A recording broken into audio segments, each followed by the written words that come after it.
Saudara dan saudari yang dikasihi Tuhan, selamat jumpa kembali dengan saya, Romo Valentinus Tejantara SCY, di rumah kita tercinta, Wisma Kencana Channel.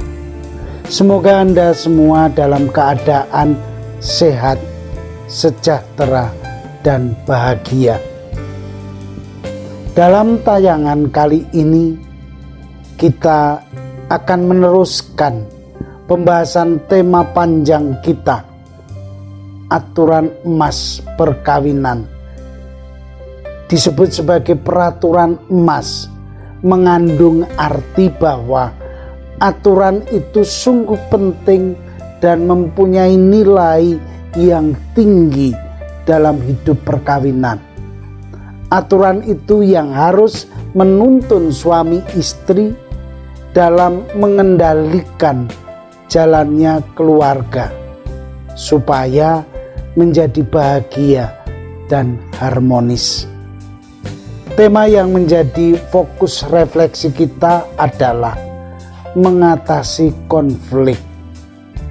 Hal ini tidak bisa dihindari terjadi dalam keluarga. Sumber yang utama dan pertama karena perbedaan karakteristik pria dan wanita itu pada hakikatnya sangat-sangat berbeda. Bahkan ahli psikologi dari Amerika mengatakan bahwa kedua pribadi pria dan wanita itu tidak mungkin bisa dipersatukan. Mereka harus saling melengkapi untuk menyatukan perbedaan supaya menjadi satu dalam dua pribadi. Marilah kita masuk langsung pada tema ini. Apa yang akan kita lakukan bila konflik itu terjadi? Akhirnya, selamat menyaksikan tayangan berikut ini.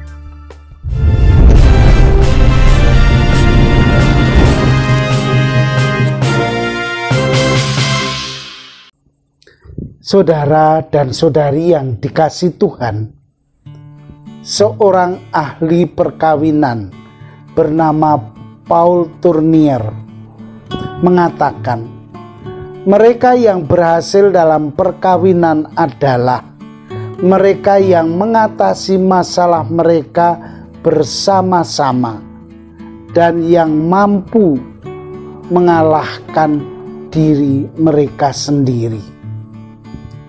Sebenarnya apa yang menjadi penyebab adanya konflik dalam keluarga? Para ahli juga berpendapat bahwa konflik terjadi karena ribetnya proses adjustment karena perbedaan. Misalnya saja, perbedaan antara pria dan wanita, perbedaan latar belakang dan impian mereka masing-masing. Selain itu juga dipengaruhi oleh pudarnya fokus perhatian pada pasangan karena konsentrasi yang mengarah pada anak dan pekerjaan. Juga munculnya persoalan-persoalan baru yang dihadapi.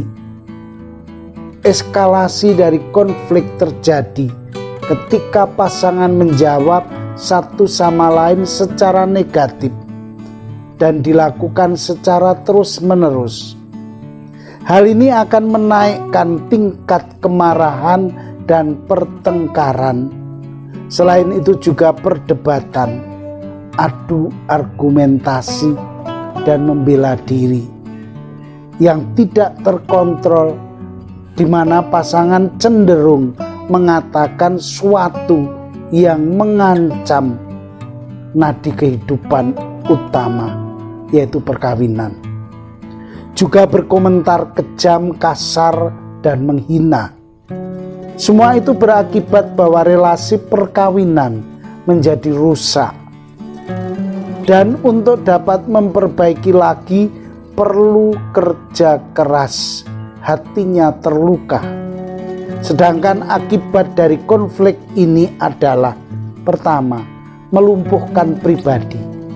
Hal ini bisa terjadi ketika salah satu pihak memberikan komentar-komentar yang merendahkan pemikiran-pemikiran atau perasaan-perasaan pihak yang lain. Secara naluri pasangan akan menutup diri, mengetahui bahwa dirinya akan direndahkan dan dilumpuhkan kepribadiannya. Dengan gampang mereka akan mengatakan bahwa sudah tidak ada kecocokan lagi.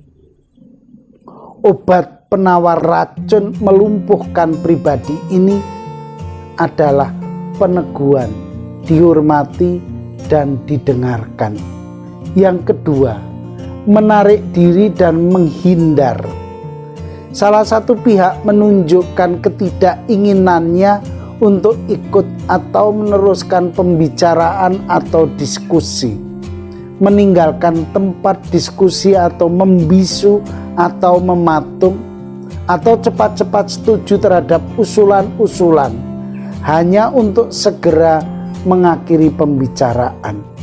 Yang ketiga, penilaian-penilaian negatif terjadi bila satu pihak yakin bahwa pihak yang lain mempunyai alasan atau pendapat lebih negatif.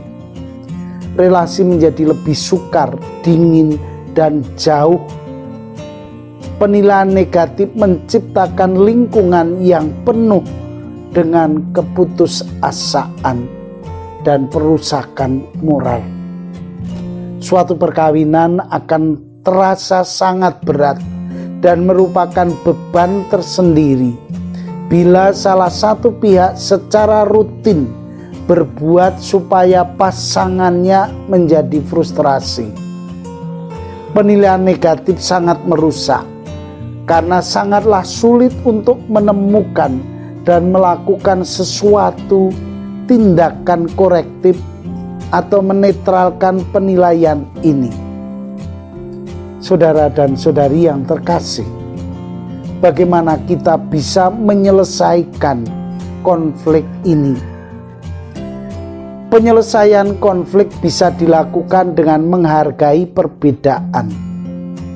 Semakin lama kita hidup bersama, semakin tahu kita berbeda. Dan perbedaan itu harus diterima dan dihargai. Keyakinan yang kuat harus ditumbuhkan adalah bahwa semua harus berpikir untuk kebaikan bersama. Masalah terjadi bila ketika kita bermasalah dulu dalam menghadapi masalah. Cairkan relasi dengan tindakan proaktif. Hindari konflik dengan sense of humor. Bercanda dan menggoda dapat menghindari eskalasi emosi. Konflik membuat kita berubah. Kalau tidak mengubah diri sendiri, maka kita juga tidak mampu mengubah satu sama lain. Berfokus pada masalah. Selidikilah tentang hal apa Anda bertengkar. Batasi diri pada permasalahannya saja. Hindarilah kata-kata yang menyamaratakan keadaan. Jangan membawa dan mengungkap masa silam. Batasi waktu selama sampai 48 jam ke belakang. Jangan membiarkan dicampuri oleh pihak ketiga. Ingatlah, yang Anda hadapi adalah yang Anda cintai, bukan yang harus dikalahkan. Peganglah tangan pasangan Anda, sentuhan tangan Anda, maka hal itu akan menyadarkan Anda berdua bahwa belahan hati Anda lebih penting daripada masalahnya.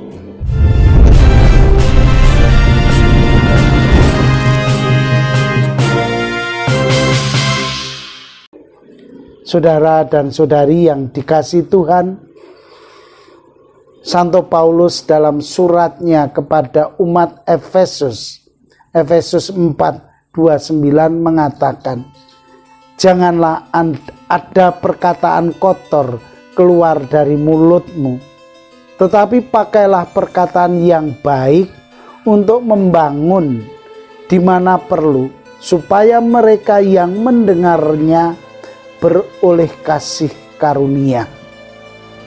Perkataan yang keluar dari mulut kita sangat menentukan apa yang terjadi bagi kita dan sekitar kita. Perkataan yang baik akan menghasilkan kebaikan. Sebaliknya, perkataan yang kotor akan menghasilkan yang kotor juga. Karenanya ada pepatah yang mengatakan, mulutmu adalah harimaumu. Peribahasa ini mengingatkan kita bahwa kita perlu berhati-hati dengan apa yang kita katakan. Karena perkataan yang kita keluarkan dari mulut kita, supaya efek dari apa yang kita ucapkan tidak berbalik menerkam kita, seperti seekor harimau menerkam mangsanya. Kitab suci menjelaskan bahwa manusia diciptakan sebagai bagian dari gambar dan rupa Allah yang menciptakan segalanya yang ada melampaui perkataan atau firman-Nya.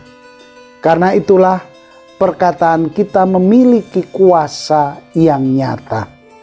Sebagai kesimpulan, rules atau aturan yang keempat dalam perkawinan ini adalah: diskusikan perbedaan Anda dan berdoalah bersama.